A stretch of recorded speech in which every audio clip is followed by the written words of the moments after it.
Selamat malam Bapak, Ibu, dan saudara-saudari yang mengasihi Tuhan dan yang dikasihi Tuhan. Kembali berjumpa dengan saya Lili, penyuluh wilayah Belitung, dalam program Sate Penyu, Saat Teduh bersama Penyuluh. Sebelum kita melepaskan istirahat pada malam hari ini, mari kita bersama menikmati berkat firman Tuhan. Sebelumnya kita masuk ke dalam doa. Bapa di dalam sorga, terima kasih atas anugerah Tuhan memimpin menyertai kami di sepanjang hari kami dengan berbagai kegiatan, aktivitas, dan tugas tanggung jawab kami.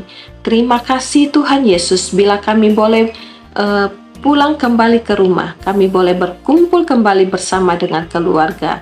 Dan sebelum kami melepaskan istirahat kami, Tuhan, Engkau sirami kami dengan berkat firman-Mu, sehingga kehidupan kami boleh senantiasa menyenangkan hati Tuhan.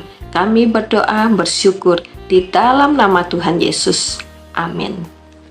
Satu bagian firman Tuhan akan saya bacakan bagi kita semuanya, yang terdapat di dalam Injil Matius pasal yang ke-5 ayat 13 hingga yang ke-16. Demikian bunyi firman Tuhan. Garam dunia dan terang dunia. Kamu adalah garam dunia. Jika garam itu menjadi tawar, dengan apakah ia diasinkan? Tidak ada lagi gunanya selain dibuang dan diinjak orang. Kamu adalah terang dunia. Kota yang terletak di atas gunung tidak mungkin tersembunyi. Lagi pula orang tidak menyalakan pelita lalu meletakkannya di bawah gantang, melainkan di atas kaki dian, sehingga menerangi semua orang di dalam rumah itu.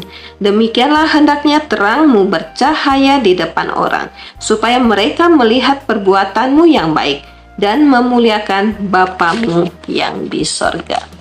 Bapak, Ibu, saudara-saudariku yang terkasih di dalam Tuhan, bagian dari firman Tuhan yang telah kita dengar menjadi satu perintah Tuhan kepada umatnya.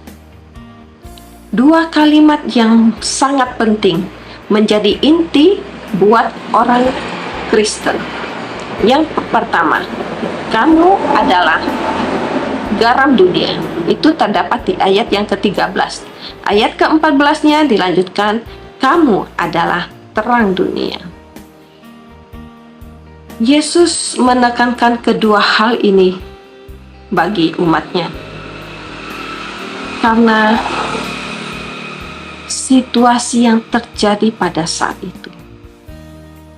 Kita melihat adanya kesenjangan sosial di mana orang yang kaya mereka menjadi sangat kaya, sementara orang yang miskin, mereka di dalam kesedihan, kelaparan, dan amat miskin. Alkitab memberitahukan kepada kita bagaimana seorang pemuda yang kaya datang kepada Yesus. Ia bertanya, "Guru, perbuatan baik apakah yang harus aku lakukan supaya aku memperoleh hidup yang kekal?" Yesus menjawab pemuda itu, "Lakukanlah ke-10 hukum Allah. 10 perintah itu laksanakanlah." Pemuda itu menjawab, "Guru, semuanya sudah kulakukan. Masih apa yang kurang?" Lalu Yesus berkata kepadanya, "Jikalau engkau ingin menjadi lebih sempurna, maka juallah seluruh harta milikmu. Kemudian engkau kembalilah dan ikutlah aku." Apa yang terjadi dengan pemuda itu? Alkitab memberitahukan kepada kita, ia berlalu pergi dengan amat sedih. Kenapa demikian? Karena dia menyayangi hartanya. Selain adanya kesenjangan sosial, juga terjadi hal-hal kejahatan pada situasi saat itu. Kembali juga Alkitab memberitahukan kepada kita bagaimana seorang yang habis dirampok. Adakah yang mau mempedulikannya? Adakah yang mau menolongnya? Adakah yang mau membantunya? Orang yang dianggap najis, orang yang dianggap hina, orang yang dianggap sebagai musuhnya, ternyata dia datang menolong orang yang habis dirampok itu. Dia bukan hanya datang melihatnya, dia membantunya, menolongnya, membawanya untuk mendapatkan pengobatan sehingga ia boleh dipulihkan kembali.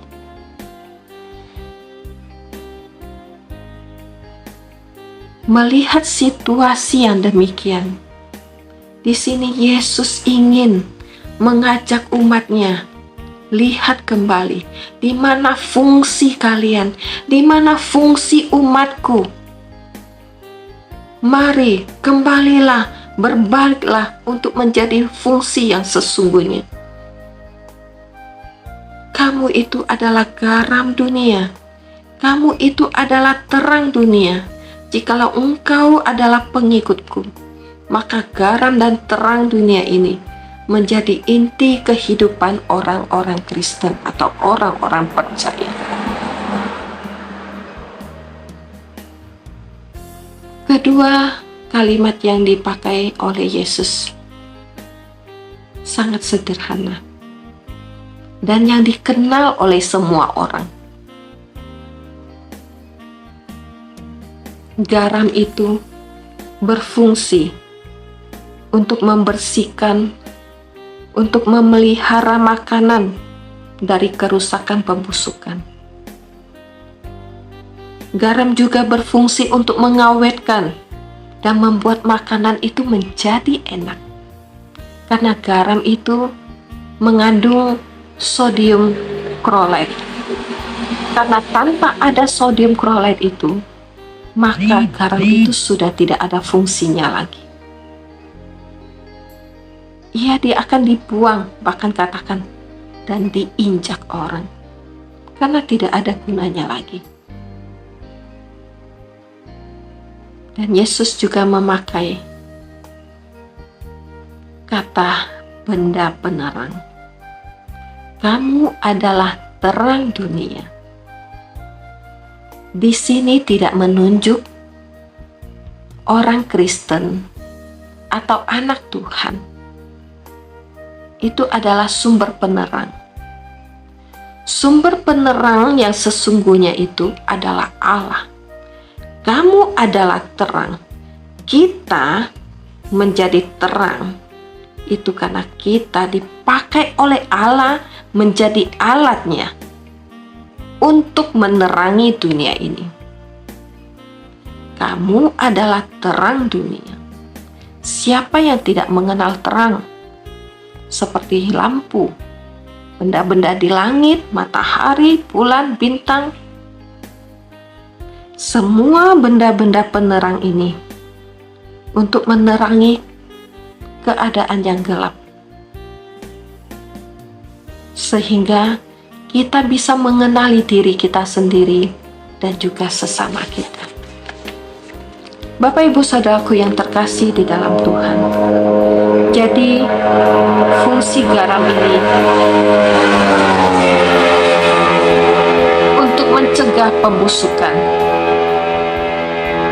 Dan fungsi terang yaitu menerangi kegelapan. Yang satu menghentikan penyebaran kejahatan.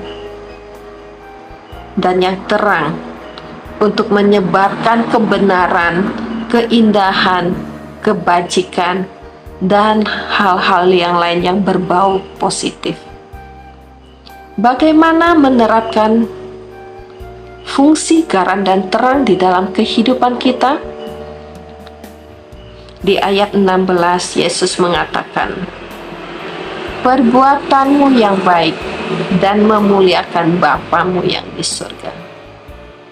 Perbuatan baik apakah yang perlu kita kerjakan? Perbuatan baik apakah yang harus kita lakukan? tuntutan Yesus di sini bukan seperti yang terjadi kepada pemuda yang kaya. Dia sudah melakukan hubungan kasihnya kepada Allah dengan melakukan 10 perintah Tuhan.